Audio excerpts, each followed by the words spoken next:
Assalamualaikum warahmatullahi wabarakatuh. Sebelumnya perkenalkan, nama saya Muhammad Zidan Nugrah, dan kali ini saya akan menjelaskan hasil analisis part objek saya dengan teori Edmund Burke-Feldman.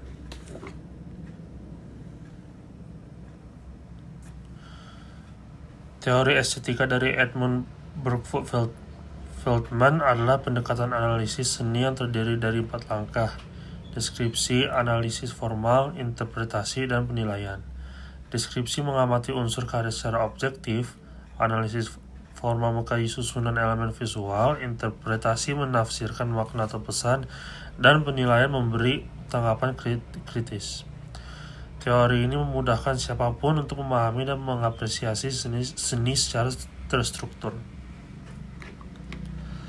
Untuk contoh pertama, The Scream karya Edvard Munch.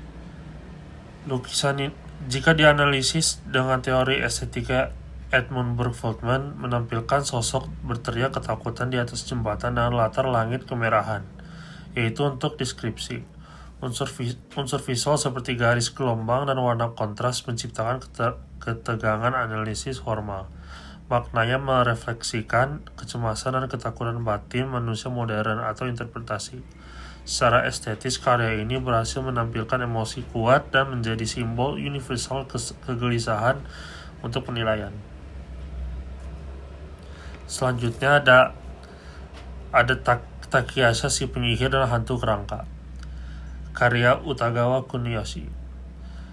Karya ini menggambarkan adegan legendaris Jepang di mana Putri Takeshi memanggil roh kerangka raksasa untuk menakuti musuh ayahnya, yaitu deskripsi. Lukisan ini dibuat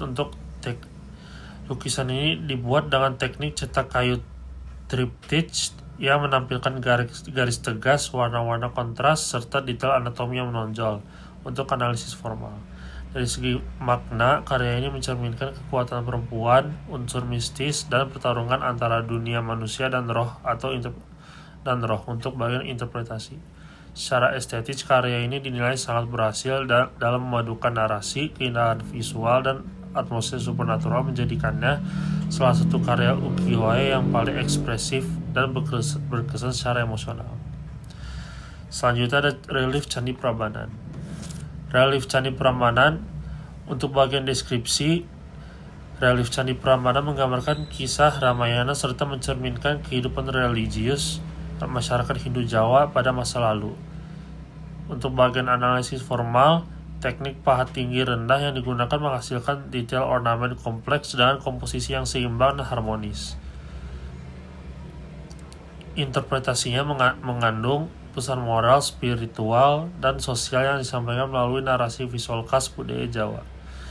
Dari sudut pandang estetika, relief ini merupakan perpaduan antara fungsi artistik dan religius yang sangat kuat, sekaligus menjadi media edukasi budaya yang luar biasa pada zamannya. Dan yang terakhir ada lukisan potret diri oleh Affandi.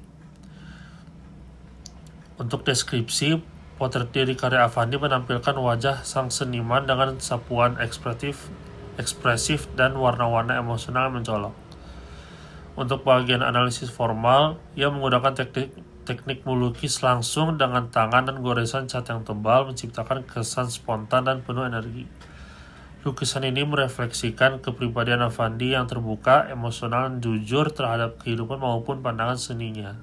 Untuk bagian interpretasi, secara estetis, karya ini sangat kuat dalam menyampaikan ekspresi pribadi dan menjadi salah satu representasi otentik dari gaya ekspresionisme Indonesia yang berkembang dan dari pengalaman dan karakter individual senimannya.